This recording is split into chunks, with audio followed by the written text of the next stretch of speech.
Ladies and gentlemen, boys and girls from all ages, thank you so much for joining me for this brand new interview. I have someone here today that is so unique and so awesome because he is such a huge part of the professional wrestling world. You know, mostly a part of the California area, especially with the California wrestling scene, more towards the Northern California scene, and of course he also has done some stuff in the Southern California scene as well.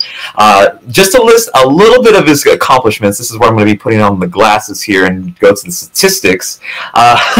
We have a former Best of the West champion and of course a Best of the West tag team champion. We also have the SWF Heavyweight Champion, APW Worldwide Internet Champion, which he has won on 2 separate occasions. We have the Premier Heavyweight Champion, the PCW Tag Team Champion, along with Matt Carlos, and of course the APW Worldwide Internet Champion. And of course, how could we forget the GRPW, which for those who don't know, GRPW stands for Gold Rush Pro Wrestling. I almost messed up there, but you know what? That is okay. Along with Matt Carlos as the Hidden Futura. And of course, how could we not talk about this individual without talking about his world-famous nicknames? I'm talking about the Futura. I'm talking about the Battle King. Ladies and gentlemen, boys and girls, I'm talking to the one and only Dave Dutra. How are you? Thank you. That was a hell of an introduction, Mike. I appreciate it. I would love to say I am world renowned. I'm not sure if I'd go that far, but I will humbly accept if you want to call it that. But thank you. That was a great introduction. I'm happy to be here. Yeah, of course. And, you know, of course, for those who don't know, like I mentioned before, he is well renowned in the in the pro wrestling world. You know, a career that has gone from ever since the start in 2008 all the way to now. You know, there's definitely some matches that, for those who don't know, could, you know, you can definitely see on his YouTube channel. If I could look without squinting on his YouTube channel, which is youtube.com/Dave Dutra, which is right over here on this beautiful banner, which is brand new to the interview system. You know, this individual has also faced off to the likes of Jungle Boy Jack Perry, which you guys should check out as well. Such a phenomenal match, as well as Jake Atlas. So, you know, the names that this man has faced off in the past during his decorated career has such an impressive resume. Yeah, especially in the last year, I've been very lucky to be put in positions to work with really, truly talented individuals. Jack is an amazing guy. I got to know him just in the past 2 years or so, and we did a loop in WWE for extra work at one point, and a few months later, he actually gets signed to AEW, and on his way out of doing indies, I happened to get a booking against him, so it was a pretty awesome experience. I got, again, yeah, you mentioned Jake Atlas. I got a chance to wrestle him before he went off to NXT, and it's really cool if you look back now, especially with Northern California wrestling scene, which often was in the shadow of Southern California. Southern California, obviously, a lot of the bigger name guys out of Gorilla, you know, which was a huge promotion and still one of the most highly recognized indies in the world. So NorCal always sort of took a back seat, but now if you look around the wrestling landscape, a lot of the guys that I either came up with in the, you know, late 2000s, or guys that I've worked with in the past few years, have all gotten, you know, some form of a signed contract. Jeff Cobb is a guy I traveled the roads with. Now he's signed with New Japan. Tim Thatcher is a guy who helped, you know, with me. I wrestled him for like a 5-month stretch in APW when I was really green. And Thatcher's now in NXT. Tom Castor is a referee for NXT, and he was a referee for most of my first 3 or 4 years in APW. And then you mentioned Jake Atlas, NXT. I mean, Shotzi Blackheart came from NorCal. She's in NXT. Mansoor from NXT. Then we mentioned Jake Atlas. And just yesterday, Will Hobbs, who's also another fellow APW boot camp graduate, just got signed to AEW. And there's more, too. I'm probably missing a few names, but, Carl Fredericks.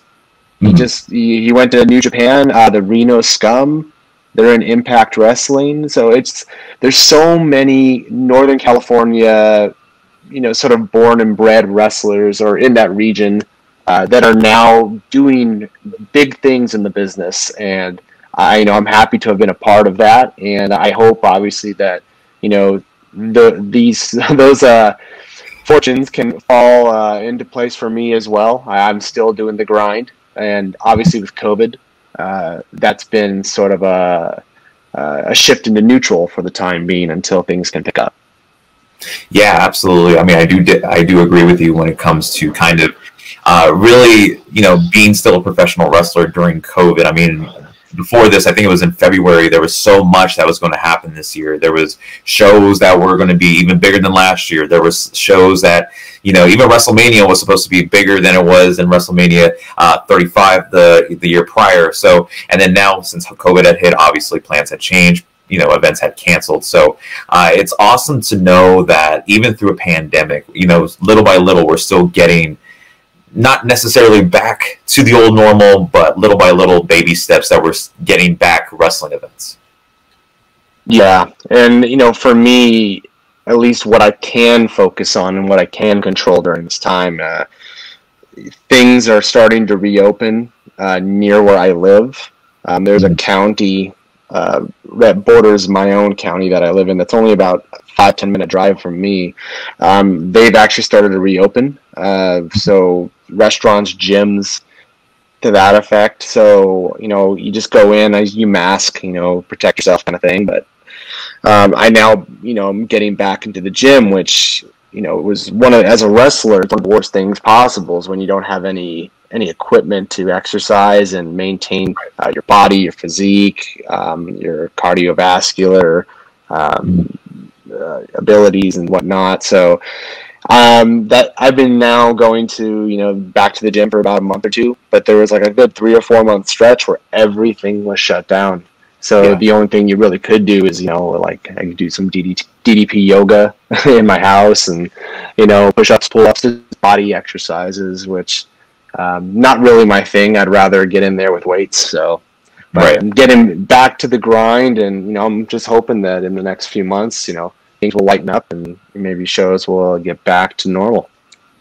Yeah, that's the hope, and that's our definite positive outlook for the future. And speaking about the future, or the Futura, I always start these interviews off with a spitball or fireball question, which, always to set the mood in, just to, get the feels in for the interviews. So speaking about your nickname, Futura, can you kind of describe to us what was the origin, or kind of the inspiration for that nickname? It actually was sort of a joke initially. So I started out as Double D, Dave Dutra, for the vast majority of my career, or at least the first 6 years or so. And during that time, like in the first few years of the business, a couple of the other wrestlers who had been there longer, jokingly, they said, "Dutra, you're the Futura of wrestling." It's the play on the word future, like, you're the future of the business kind of thing, right? It just rhymes with my name. And, I just sort of like, yeah, that's cool. And time came in which I had stepped away from the business for a couple of years for personal reasons. And when I was coming back, I just wanted a bit of a change.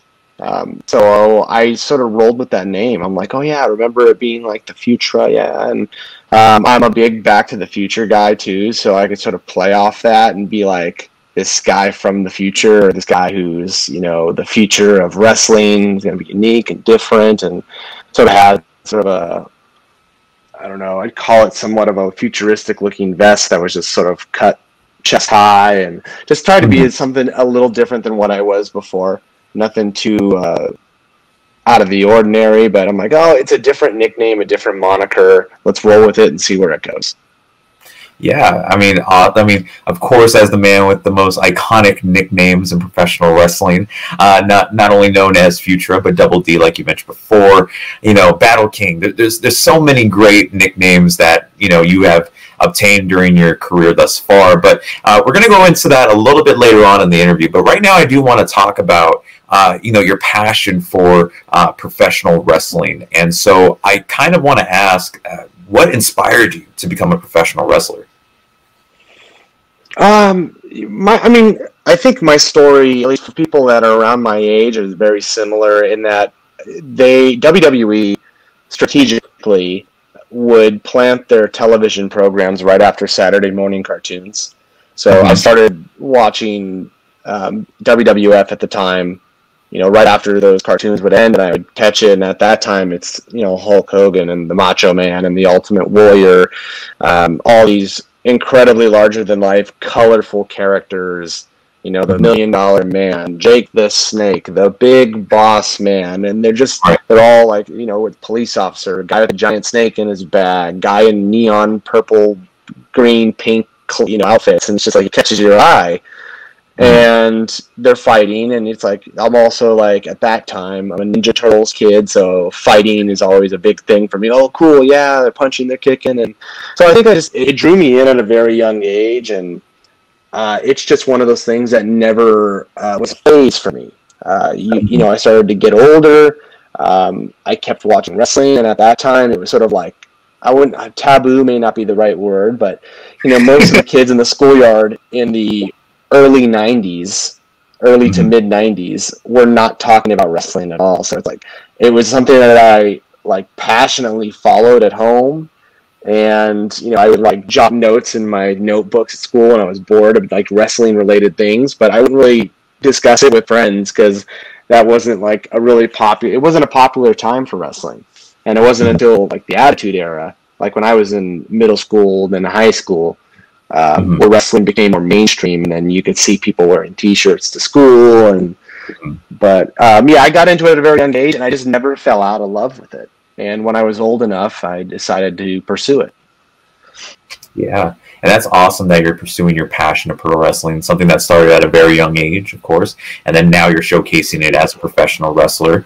One thing that I've noticed too was that, and something that's really awesome that we discussed before this interview began, was the fact that you are a professional wrestler, but you are also a family man. You're also dealing with online school learning for your children, and it's kind of that readjustment to the new life, or the new chapter of life when it comes to COVID, and kind of that adjustment to online learning. So my next question to you is that, how does it feel being a professional wrestler, and not only being a professional wrestler, but also being a father on the road as well? Yeah, it has its challenges. On being on the indies, at least at a local level, I think there's a fine balance that you can manage. If my career can go to that next level, that's going to be an additional challenge, right? Because I would be traveling a further distance, and there'd just be more travel time. But as of now, or at least pre-COVID, most of my bookings are in California. So it's weekends that I'm doing the shows, and then weekdays I'm doing my day job, and I see my kids at nighttime. So it's just trying to find that balance. I really did have two dreams in life, and one was to be a wrestler, and the other was to be a father. So I've got both of those, and I think, to me, my children are the most important things in my life, and definitely supersedes wrestling.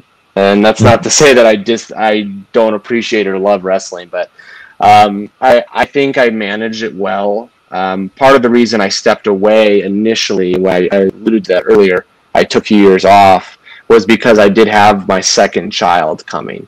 And I wasn't sure how that was going to play out.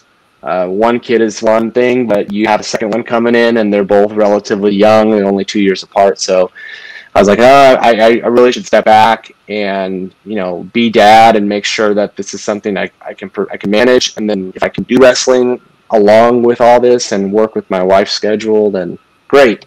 And ultimately, it's a couple of years past, and I was like, okay, the kids are old enough now to where they don't need both parents around so often, and I can go back out there and perform my craft. So.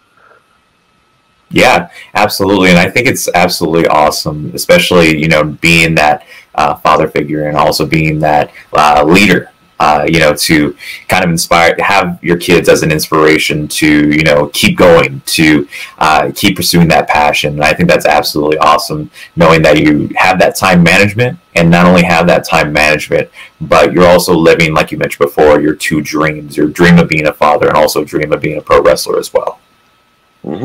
Yeah. Yeah. So, also not only talking about, what inspired you to become a pro wrestler, but I do want to talk about the beginnings of your wrestling career. And of course, this individual has been trained by All Pro Wrestling, and this was at the beginning of 2008.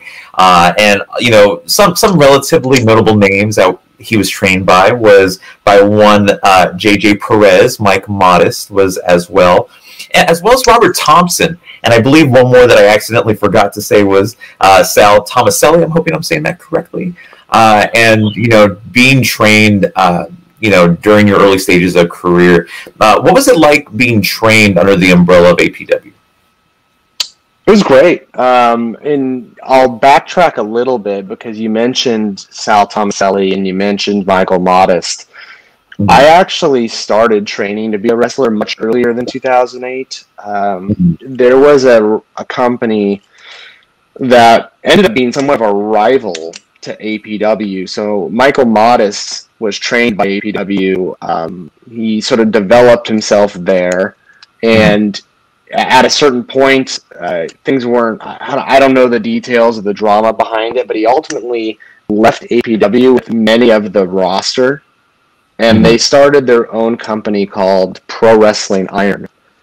And it wasn't too soon after they started the company that they hosted an open tryout where I think everyone paid like $25 or $30, and you could try out to become a wrestler, and the winner would get free tuition. So I won that. I applied, did the tryout, and I won that audition, that tryout, and got free tuition to train there, and I trained there for about 6 months. Professional wrestling training is more special to me than any other sports training because it's more it's more, you have to have the will, the passion, and the heart for that training because you go through a lot.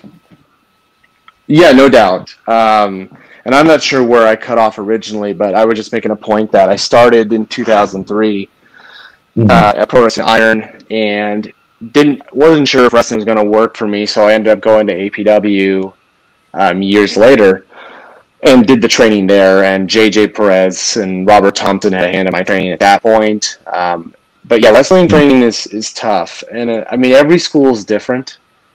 So I can only speak on my experience, but it was very much like a boot camp. I mean, it's not just called after for any particular reason, but it was a lot of like drill sergeant kind of military workouts, at least initially, because they were trying to weed out people who couldn't hang cardiovascularly. So we were running miles, doing tons of Hindu squats, push-ups on the concrete, bear crawls, like just a bunch of like just grueling, like almost like football camp workouts if you've ever tried out for a football team. Right. And it was just to see, who could hang just with basic cardio before we get you in the ring. And then once you're in the ring, right, you're landing and taking falls, and at that time you're learning how to fall. So the bumps you do take are usually pretty rough because you're still learning how to properly protect yourself, and then it just goes from there. And I mean, yeah, any wrestler you talk to will tell you that ring cardio cannot be matched, so you can do as much cardio in the gym and it won't prepare you for being in the ring. So yeah, wrestling training is a lot tougher than most people think, and you really can't convince naysayers until you get them inside a ring themselves. Oh, of course. A lot of the times people have claimed that like, oh, well, wrestling is this, it's that. But at the end of the day, it's a sport, it's an art. Professional wrestling is an art. I always say that to everybody that I talk to. It's athletes that are performing art. They're telling a story at the end of the day. Yeah, no, 100%. I mean, it's an art for sure. I mean, you're basically controlling an audience. It's live theater more than anything else. It's like live theater combined with stunt work. I believe the closest thing to professional wrestling from an artistic perspective is Cirque du Soleil. So if you've ever watched or gone to a live Cirque show, you're seeing death-defying stunts. A lot of them have combat in them. They're like the most elite athletes you would ever imagine, and they're performing in front of a live audience, so there's no takes, right? You have to do it on one try. So I mean, to me, that's the closest thing. If you're trying to explain to somebody like what wrestling really is, at least in the art, that would be how that would be the best analogy. Is like it's like a live Cirque du Soleil shows. Oh, absolutely. And now, speaking about, coming from your training, of course, you've had some key matches as well. But before we get into the key matches, I did mention earlier about the world famous nicknames that Dave Dutra has. The thing that I do want to talk about is not only the Futura nickname, but also Double D, and of course Battle King is just some of the great nicknames that you have. So can you talk about what has been in your eyes the nickname that really stands out to you during your illustrious career? So, I mean, a lot of the nicknames were, I just felt like you had to have something that you could market. I think that's the primary reason for nicknames is that you just want something that you can market, that you could put on a t-shirt and sell, that people can chant outside of just chanting your name.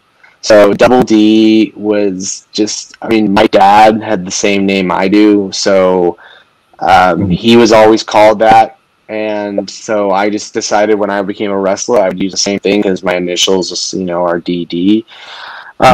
So, I mean, it was as simple as that. And that one, I said, I pretty much used that for the vast majority of my early career. When I came back out of retirement in 2018, I decided to change things up, and I just said, "Oh, it'll be called the Futura," and just play on my last name. But I'm one, especially now, more so than ever. Hindsight being 2020, I am a believer in always evolving and changing more frequently than I may have in the past. And obviously, if there's anything I could do differently, I probably would have changed, like just a lot of aspects of my character and whatnot, more frequently when I was younger, but now is a time for change. And this pandemic, the funny thing about the pandemic is that it couldn't have happened at a more imperfect and perfect time. It's weird. It's hard to explain, but long story short is I was debuting this new character called the Battle King, which is a huge departure of anything I've ever done before. This is truly like character driven. Never officially debuted as Battle King. The first show I was going to debut the character was All Pro Wrestling show in March of this year.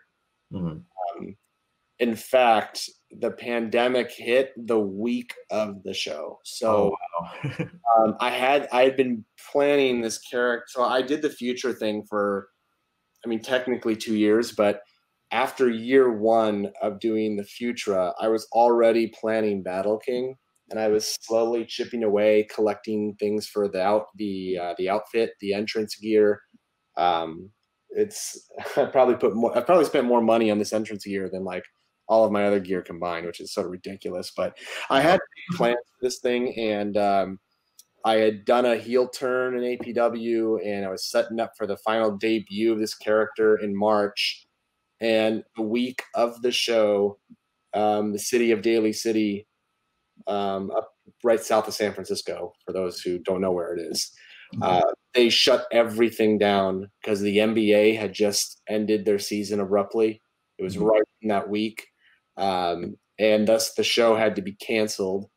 And I mean, that whole month, every booking, like within a week, all my bookings were shut down and canceled. And so the character that was set to debut that week got put on hold, and I haven't been able to even debut the character yet. So all I've been doing online is trying to post some teasers, like a little entrance video kind of montage.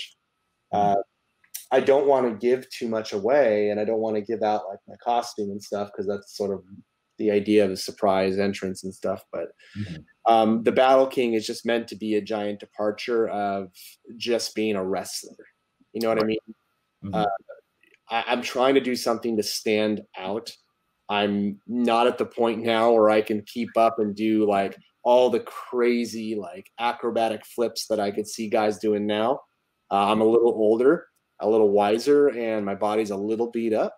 So I got to make changes that make me unique and make me different. I'm not going to be doing, shooting star presses and, and that kind of stuff anymore. So I'm going to switch up the character and make that unique, make me special in that regard. And that's what the whole purpose of switching to Battle King was. And whenever we get back to normal, you will then see him. Yeah. And we are definitely excited to see the debut of the Battle King. So before we get into the last few questions here, I do want to mention that, you've mentioned before, just before we had start recording, of your very many appearances on One World Wrestling Entertainment. And one of those actually happened to be the world famous YOLO County Tag Team Championships along with AJ Kirsch on an episode of SmackDown where you did defend those titles against Heavy Machinery, Otis, and Tucker. So can you talk to us about what the idea of YOLO County was and how that one paper championship or cardboard championship, became one of the most popular things in professional wrestling? So it was all WWE's idea.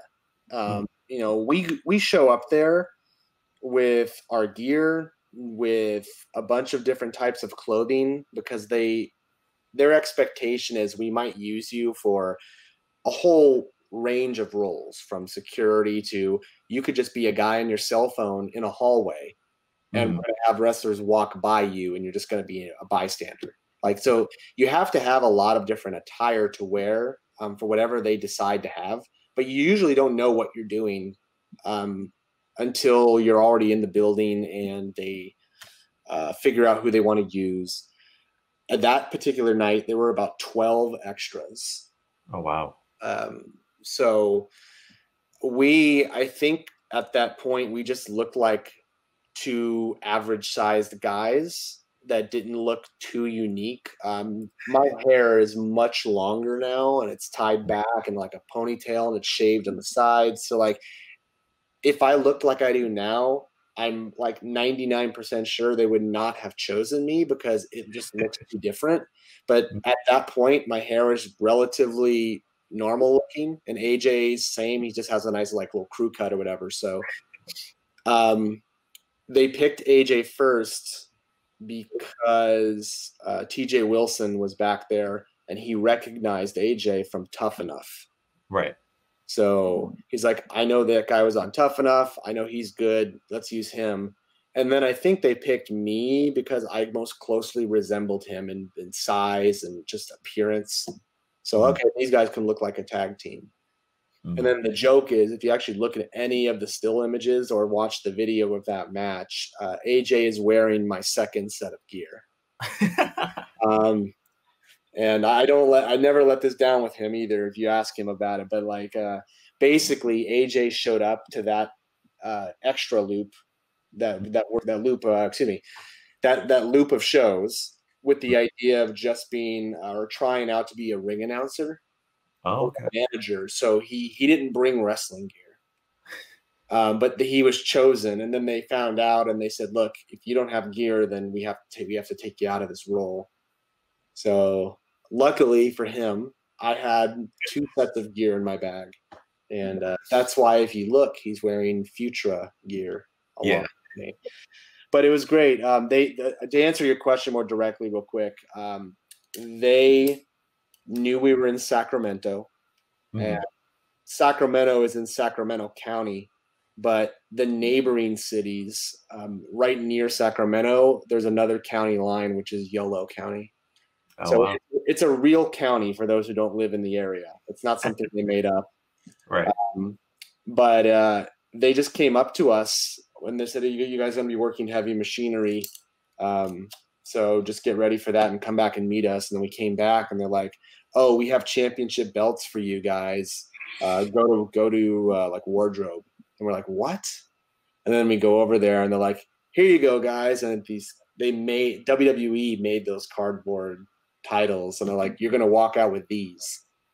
So at that point, we don't care, right? We're like, this is awesome. You know, if anything, the cardboard made that even more special. Like if they had given us replica leather belts, you know, like off of WWE Shop or something, I don't think it'd be as memorable. But the absurdity of these cardboard titles just made us blow up a little bit more, I think, in the news. Like, did you see that segment with the cardboard championship?